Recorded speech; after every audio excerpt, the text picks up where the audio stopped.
ABN Maharashtra में आपका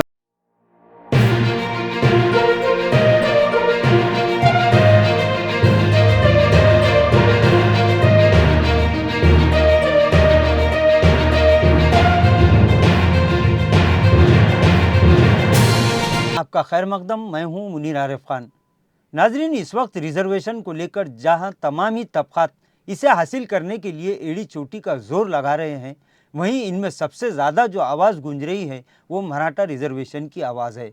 पिछले 2-3 महीनों से न सिर्फ मराठा समाज बल्कि तमाम ही सियासी पार्टियां और इनके कायदीन, चाहे वो किसी भी ग्रुप से ताल्लुक़ रखते हो, वो मराठा समाज के रिजर्वेशन पर फैसला लेने की बात कर रहे हैं।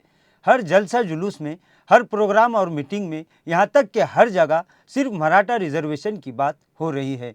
इसी तरह ओबीसी और धनगर समाज को लेकर भी सभी पार्टियां संजीदा दिखाई दे रही हैं। जब भी वजीर आला एकनाथ शिंदे, नायब वजीर आला देवेंद्र फडणवीस और वजीर खजाना अजीत पवार या फिर हुकूमत में शामिल सभी पार्टियां और इनके मंत्री और दीगर नेता जहां कहीं भी प्रोग्राम में बात कर रहे हैं या फिर मीडिया से मुखातब हो रहे हैं, सबकी जुबान पर मराठा, ओबीसी और धनगर समाज के रिजर्वेशन की बात आ रही है। हर कोई इन तमाम समाजों के रिजर्वेशन पर अपनी फिक्र जाहिर कर रहा है और हुकूमत को इनके मुतालबात को पूरा करने और कोई फैसला लेने की दरख्वास्त कर रहा है। लेकिन महाराष्ट्र में मुसलमानों की तादाद जहां करोड़ों में है, इनके रिजर्वेशन के ताल्लुक से बात करने के लिए किसी भी नेता के पास ना ही फुर्सत है और ना ही हिम्मत। नाजरीन, हालांकि ये पूरा महाराष्ट्र जानता है कि मुसलमानों के हर शोबे में पसमानदगी को लेकर कई मरतबा हुकूमतों की जानिब से कमीशनों का तकर्रुर किया गया। इन कमीशनों ने एक एक 2-2 साल तक सर्वे किया और एक नहीं बल्कि 3 कमीशनों ने जो रिपोर्ट हुकूमत के हवाले की, उसमें इस बात का इतराफ़ किया था कि रिजर्वेशन के मामले में सबसे पहले मुसलमानों को तालीमी शोबे में रिजर्वेशन दिया जाना चाहिए। सभी कमीशनों ने इस बात पर मोहर लगाई थी और इसके बाद कानूनी तौर पर भी मुसलमानों को 5% रिजर्वेशन का फैसला किया गया था।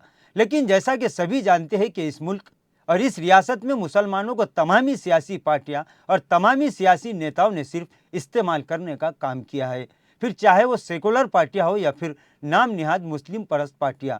ये सभी पार्टियां और ये सभी सियासी नेता सिर्फ मुसलमानों को अपने सियासी मफाद के लिए इस्तेमाल कर रहे हैं।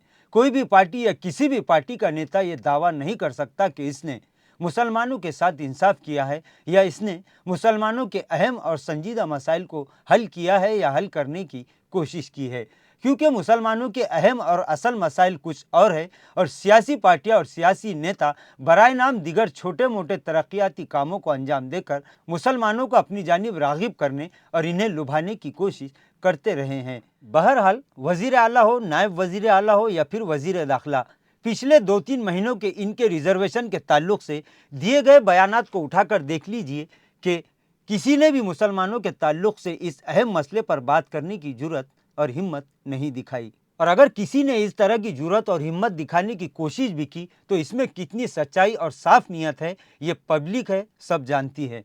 हालांकि मुसलमान आज़ादी के बाद ही से इस मुतालबे को लेकर सड़कों पर उतरे हुए हैं।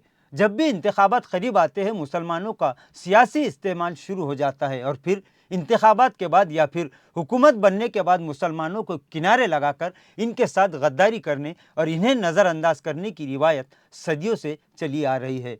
इस वक्त मुस्लिम समाज भी अपने रिजर्वेशन को हासिल करने के लिए हुकूमत से गुहार लगा रहा है। इस वक्त रिजर्वेशन के लिए लॉन्ग मार्च भी जारी है, जो आज भिवंडी तक पहुंच गया और जल्द ही मंत्रालय तक भी पहुंचेगा। लेकिन क्या हुकूमत इस मर्तबा मुसलमानों को नज़रअंदाज करने और इनका इस्तेहसाल करने की रिवायत को तोड़ेगी या फिर हमेशा की तरह मुसलमानों के मसाइल से चश्मपोशी की जाएगी, ये हम सब अच्छी तरह जानते हैं।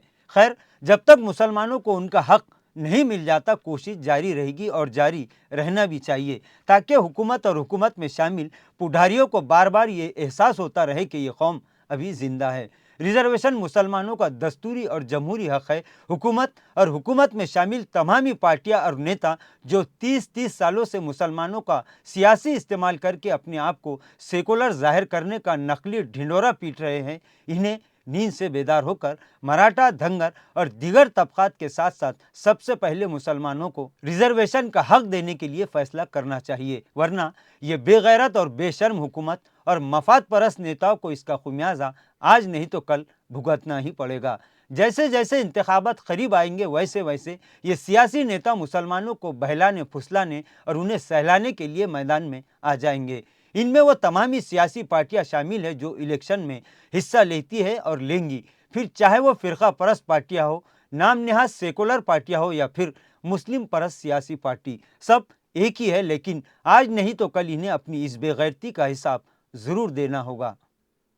नाजरीन, आज के लिए बस इतना ही। कल फिर मुलाकात होगी कुछ नई खबरों के साथ। तब तक के लिए मैं मुनीर आरिफ खान आपसे इजाज़त चाहता हूँ।